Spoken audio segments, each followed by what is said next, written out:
ಸ್ನೇಹಿತರೆ, ಮನಪುರಂ ಆ್ಯಪ್ನಲ್ಲಿ ನಾವು ಯಾವ ರೀತಿ ನಾವು ನಮ್ಮ ಒಂದು ಲಾಗಿನ್ ಡೀಟೇಲ್ಸ್ನ ಮರ್ತೋದ್ರೆ ಯಾವ ರೀತಿ ನಾವು ರಿಸೆಟ್ ಮಾಡ್ಕೋಬಹುದು ಅಂತ ಚರ್ಚೆ ಮಾಡೋಣ. ಮನಪುರಂನ ಒಂದು ಗೋಲ್ಡ್ ಲೋನ್ ಏನು ಆ್ಯಪ್ ಇರುತ್ತೆ, ಆ ಆ್ಯಪ್ನಲ್ಲಿ ನಾವು ಲಾಗಿನ್ ಒಂದು ಕಸ್ಟಮರ್ ಐ ಡಿ ಅಥವಾ ಯೂಸರ್ ನೇಮ್ ಇರ್ಬೋದು ಅಥವಾ ಪಾಸ್ವರ್ಡನ್ನು ಮರ್ತೋದ್ರೆ ಯಾವ ರೀತಿ ನಾವು ಅದನ್ನು ರಿಕವರ್ ಮಾಡ್ಕೋಬೇಕು ಅಂತ ನಾನು ಸಂಪೂರ್ಣವಾಗಿ ಇವತ್ತು ಹೇಳ್ತೀನಿ.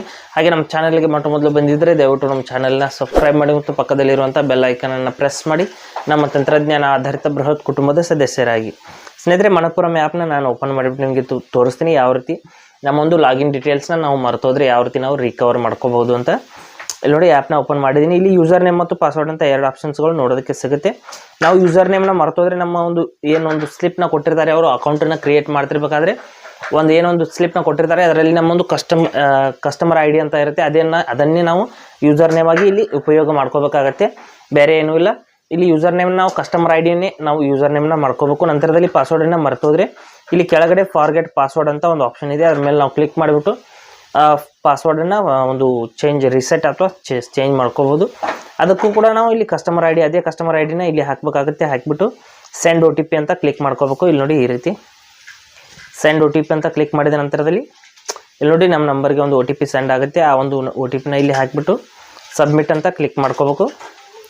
ಕಸ್ಟಮರ್ ಐ ಡಿ ಅನ್ನೋದು ಇದೀಗ ಹೇಳಿದಾಗೆ ಅವರು ಏನು ಒಂದು ಸ್ಲಿಪ್ನ ಕೊಟ್ಟಿರ್ತಾರೆ, ಅದರಲ್ಲಿ ನಮಗೆ ನೋಡೋದಕ್ಕೆ ಸಿಗುತ್ತೆ. ಹಾಕಿಬಿಟ್ಟು ಇಲ್ಲಿ ಸಬ್ಮಿಟ್ ಅಂತ ಕ್ಲಿಕ್ ಮಾಡ್ಕೋತೀನಿ. ಮಾಡಿದ ನಂತರದಲ್ಲಿ ಇಲ್ಲಿ ನೋಡ್ಬೋದು ಹೊಸ ಪಾಸ್ವರ್ಡನ್ನು ಕ್ರಿಯೇಟ್ ಮಾಡ್ಕೊಳ್ಳಿ ಅಂತ ಹೇಳ್ತಾ ಇದೆ. 8 ರಿಂದ 10 ಅಂಕೆಗಳ ಒಂದು ಪಾಸ್ವರ್ಡನ್ನು ಕ್ರಿಯೇಟ್ ಮಾಡ್ಕೊಳ್ಳಿ. ಆ 2 ಕಡೆ ಅದೇ ಪಾಸ್ವರ್ಡನ್ನ ಎಂಟರ್ ಅಂತ ಏನಿದೆ ಅಲ್ಲೂ ಕೂಡ 2 ಕಡೆ ಅದೇ ಸೇಮ್ ಪಾಸ್ವರ್ಡನ್ನು ಹಾಕಿಬಿಟ್ಟು ನಂತರದಲ್ಲಿ ಅಪ್ಡೇಟ್ ಅಂತ ಕ್ಲಿಕ್ ಮಾಡ್ಕೊಳ್ಳಿ. ಅಪ್ಡೇಟ್ ಅಂತ ಕ್ಲಿಕ್ ಮಾಡಿದ ನಂತರದಲ್ಲಿ ನಮ್ಮ ಒಂದು ಪಾಸ್ವರ್ಡ್ ಅನ್ನೋದು ಇಲ್ಲಿ ನೋಡಿ ಹಾಕಿಬಿಟ್ಟು ಇಲ್ಲಿ ಅಪ್ಡೇಟ್ ಅಂತ ಕ್ಲಿಕ್ ಮಾಡ್ಕೋತೀನಿ. ಮಾಡಿದ ನಂತರದಲ್ಲಿ ನಮ್ಮ ಒಂದು ಪಾಸ್ವರ್ಡ್ ಅನ್ನೋದು ಸಕ್ಸಸ್ಫುಲ್ ಆಗಿ ಈ ರೀತಿ ಅಪ್ಡೇಟ್ ಆಗಿದೆ ನೋಡ್ಬೋದು. ಆದ ನಂತರದಲ್ಲಿ ನಾವು ಮತ್ತೊಂದು ಬಾರಿ ಅದನ್ನು ಲಾಗಿನ್ ಮಾಡಿಬಿಟ್ಟು ನೋಡೋಣ ಪಾಸ್ವರ್ಡ್ ಅನ್ನೋದು ಅಪ್ಡೇಟ್ ಆಗಿದೆಯಾ ಇಲ್ಲೋ ಅಂತ.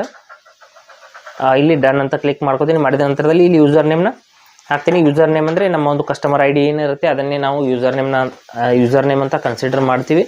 ಹಾಕಿಬಿಟ್ಟು ಇಲ್ಲಿ ನೋಡ್ಬೋದು ಲಾಗಿನ್ ಅಂತ ಕ್ಲಿಕ್ ಮಾಡಿದ ನಂತರದಲ್ಲಿ ಇಲ್ಲಿ ತಕ್ಷಣದಲ್ಲಿ ಈ ರೀತಿ ಲಾಗಿನ್ ಆಗಿದೆ ಸ್ನೇಹಿತರೆ. ಈ ರೀತಿ ನಾವು ಒಂದು ಮನಪುರಂ ಆ್ಯಪ್ನ ಒಂದು ಕಸ್ಟಮರ್ ಐ ಡಿ ಅಥವಾ ಒಂದು ಪಾಸ್ವರ್ಡನ್ನು ನಾವು ಮರ್ತೋದ್ರೆ ನಾವು ರಿಸೆಟ್ ಮಾಡ್ಕೋಬಹುದು. ಹಾಗೆ ಸ್ನೇಹಿತರೆ, ಕೊಟ್ಟಿರೋ ಮಾಹಿತಿ ಸಂಪೂರ್ಣ ಮತ್ತು ನಿರೂಪಣೆ ಮಾಡಿದ ಶೈಲಿ ಉತ್ತಮ ಅಂತ ಅನಿಸಿದರೆ ವಿಡಿಯೋನ ಲೈಕ್ ಮಾಡಿ ಮತ್ತು ನಿಮ್ಮ ಸ್ನೇಹಿತರಿಗೂ ಕೂಡ ಶೇರ್ ಮಾಡಿ.